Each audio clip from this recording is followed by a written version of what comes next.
This is the brand new 2017 BMW M4 GTS, one of just 300 in the United States, and this is a regular BMW M4. This thing costs $135,000, and these are more like $70,000, which means that the M4 GTS is double the price of a regular M4. So, is it worth it? Today, I'm going to find out.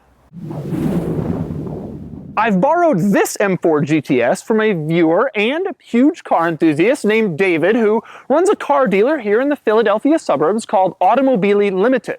This car is part of David's personal collection, and he just got it. And he's lucky to get it because there are only 700 M4 GTSs for the entire world.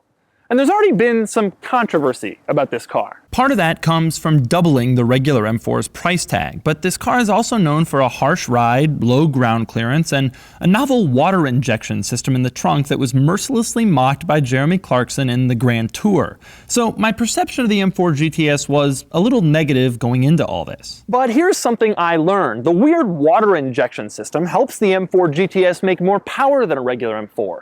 A lot more power. This car makes 493 horsepower, which is 70 more than a regular M4, and 443 pound-feet of torque, which is an additional 40 pound-feet over a regular M4. Yeah, sure, you have to refill the water every 1,500 miles or so, but who cares? I'd kill to get an extra 70 horsepower and 40 pound-feet out of every car I drive just by filling it up with some water every few weeks. Then there's the weight savings and the styling. Now, this car has been mocked because it has this huge rear wing and this ultra-low front ground clearance, and it has these uncomfortable sport seats. But don't we applaud Porsche when they do the very same thing? Plus, it seems like it's worked. This car is 24 seconds quicker around the Nürburgring than a regular M4, and it's as quick as a Porsche Carrera GT. This car will do 0 to 60 in 3.9 seconds. The M4 GTS is a serious car.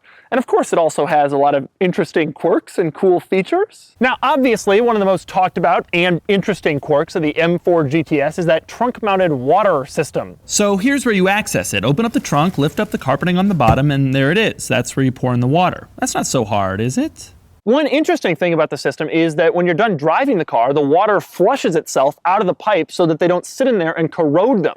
When you turn off the M4 GTS, you can actually hear the water kind of cycling throughout the system. It's a little weird. Now, another distinctive feature about the M4 GTS is that the front end is really low, and BMW hasn't really made things easier because they've placed a giant piece of expensive carbon fiber at the furthest forward and the lowest point on the entire car. So when you're driving around, you're always a little worried, okay, maybe a lot worried about scraping this thing and having to pay for a brand new carbon fiber splitter. Now, speaking of the ride height, unlike almost every other BMW M car, there's no electronic button inside the cabin to adjust the suspension. Instead, on this car, they give you a little M4 GTS toolkit. It's located in the trunk. You open it up and you find all of the tools you need to adjust the suspension at the track. Now, some people are going to make fun of the M4 GTS for this, and I admit that even I find the toolkit to be a little bit of a gimmick. But keep in mind, the audience for this car isn't some mass market. They're not trying to sell it to everyone. They're only making 700 of these for the very most dedicated car enthusiasts. Having a toolkit for track use is actually something that kind of makes sense when you think about who will be buying this car. Next up, a few styling differences from the standard M4. Aside from that front splitter, you have the rear wing, which looks truly enormous and a bit out of place in this car.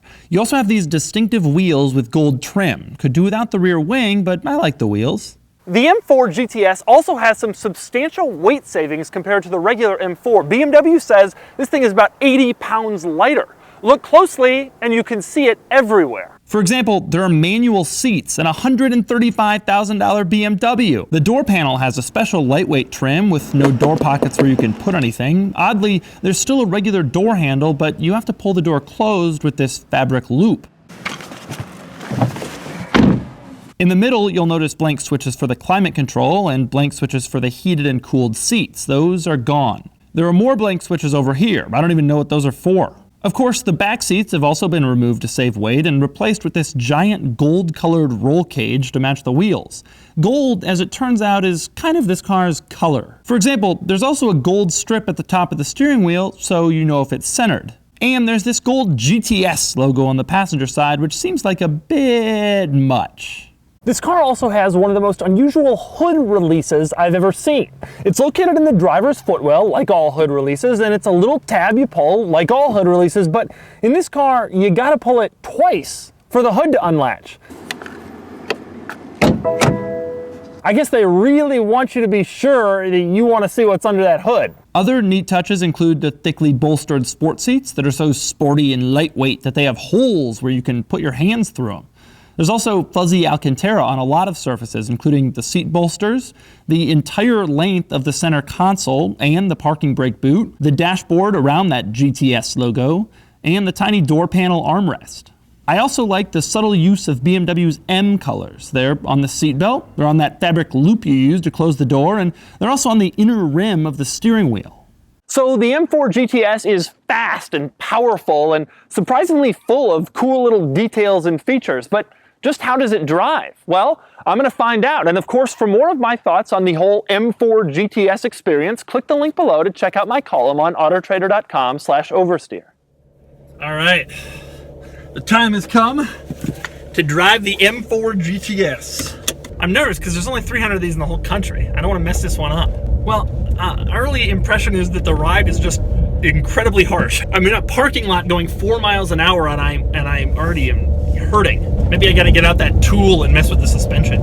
I'm nervous about the front splitter. Before I left, the owner, who's been very like, oh, do whatever you want, he goes, be careful of that front splitter. He told me he priced the rear spoiler and it was $6 grand. And the front splitter looks even bigger. Oh my God, what is that noise? That is some exhaust.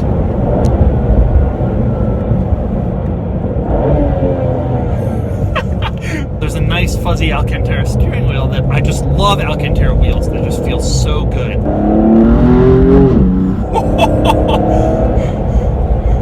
It's obviously fast, but that sound is amazing. One thing I'm also thinking is the body feels very tight. There's no concern that, you know, part of it is wobbly or whatever. You move it, you feel like you are moving the entire car. It's just, it's all very like, man, the shifting is instant, absolutely instant. You pull the paddle and it just, momentarily, you're just downshift, upshift, whatever you want. The ride is pretty harsh. For better or worse, I mean, you know, if they want to make it a tremendously great sports car, they have to do a lot to the suspension, and so the ride in this car is, it hurts.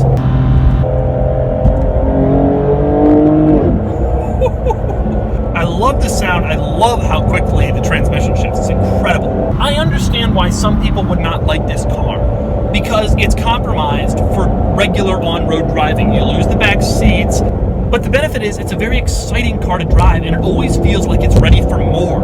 I always feel like it's operating at the highest level. Also, if you're gonna knock this car, I have to ask, you know, how can you not knock the GT3 or the GT3 RS? It's the same exact sort of thing. Those cars are also compromised for their on-road driving capabilities, but they're tremendously exciting to drive on the road. This feels just like that. Now, the one exception is this car feels larger than a GT3. It does not feel as nimble as a GT3. There's no doubt about that. It feels like you have a bigger motor and you're hauling more weight around. At the end of the day, the M4 is a base car. You're not going to be able to get to a 911 virtually no matter what you do with it. This isn't a car that I would call smooth, though. The ride is harsh, even on roads where the ride isn't harsh in most normal cars. The BMW M2 I love, and it costs something like $70,000. Personally, I would be fine with the M2 for $70,000. And I think most drivers would be fine with the M2 or the M4. For 99% of people, the M2 and the 340i and the M4 would be just fine. This car is for people who want to get on to the very next level. People who will buy this car already have an M4. They've had that experience. They want to get now to the next level of the experience. And this is just better than those cars at 10/10. It's just at the very edge. You can just tell everything about this car. It's a little faster. It handles a little better. The brakes are a little stoppier. One of the hardest things about this car is it's so expensive that it's like, well, is it really so much better than a regular M4 that you feel like you're driving a completely different vehicle? And my feeling is that that is the case. Not only is the interior like you're missing some stuff, you're missing the features, you feel everywhere you look, the door panels, whatever, you can feel it's not quite a regular M4, but also, I mean, the noise and the steering and handling are just unbelievable. This car is tremendously tight, and the steering is as precise as any exotic car I've driven, which says a lot. So that's the M4 GTS. It's fast, it's precise, it's cool. Frankly, it has excellent performance. Is it worth $135,000, double what a regular M4 is worth? Frankly, for most drivers, I think the answer is probably no. But there is a small group of car enthusiasts who will appreciate all the extra little details that give this car the amazing performance beyond the regular M4. After all, why should Porsche get a monopoly on the whole "we're giving you less and charging you more for it in the name of performance" market?